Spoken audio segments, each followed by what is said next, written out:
And the idea that Muslims are going to kill you, well, the only way that my Muslim mum's going to kill you is probably she's going to feed you to death. You'll probably get type 2 diabetes. When I see anti-Semitism written in speech marks, can you just write "I hate Jews" instead? It just save yourself the time.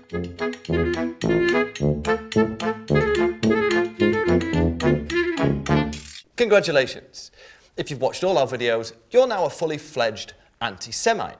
But don't think your racism has to be restricted against Jews. In fact, lots of your anti-Semitic ideas and prejudices can be retooled and used against Muslims. And here to show you how is Ayesha Hazarika. So I thought we'd just talk a little bit about the similarities between anti-Semitism and Islamophobia, because we hear a lot about anti-Semitism residing almost exclusively in a conspiracy theory. Jews controlling the world, the banks, the media and finance. But I started to notice the same thing with Muslim people. So there was a poll done about conspiracy theories recently which said that 30% of Brexit voters believe that Muslims are trying to replace the indigenous population. That has its origins in the French far right, and that's now mainstream in Britain, and that's terrifying.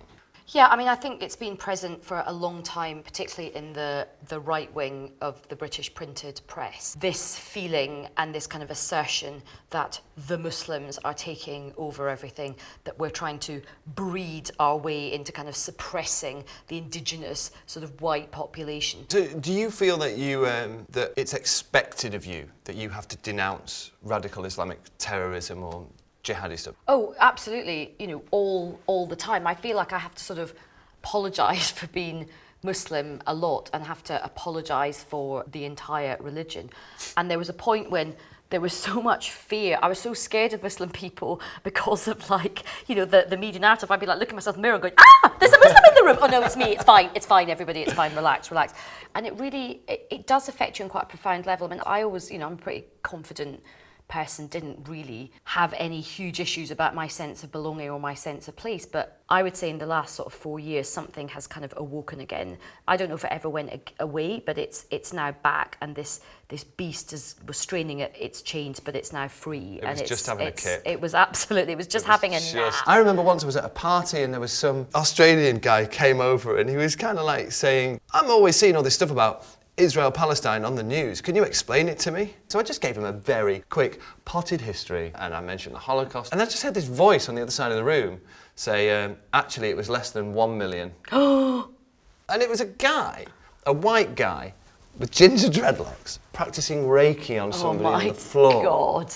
And did you feel this kind of weight of responsibility on your shoulders, even though I don't know if you're a very practicing Jew or anything like that, but suddenly was it like, my goodness, it's my job to explain everything about being Jewish to people? Yeah, and I didn't know. It sent me back into my community. I've had a similar thing with my own experience of Islamophobia, because I, you know, did Quran lessons when I was sort of growing up, and my mum and dad tried to sort of integrate me into Scottish society but respect our Muslim heritage. So on a Saturday morning I would learn how to read the Quran, and then I would go to Scottish country dancing lessons. It was like, I can't tell you which one was more subversive, to be honest. I think the Scottish country dancing is way more dangerous than learning the Quran, you know what I mean? Like, it's pretty violent.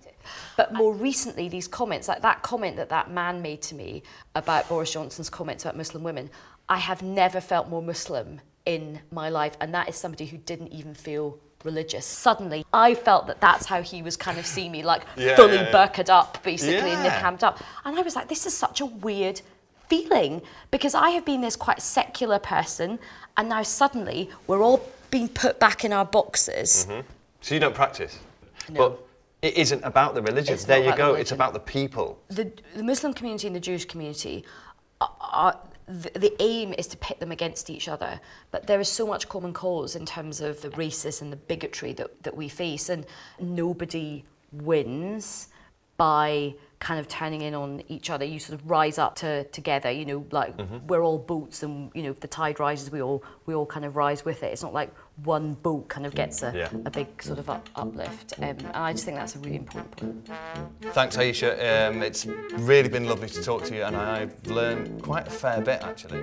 If you enjoyed these videos and you want to know more about anti-Semitism, subscribe to the channel and click these links.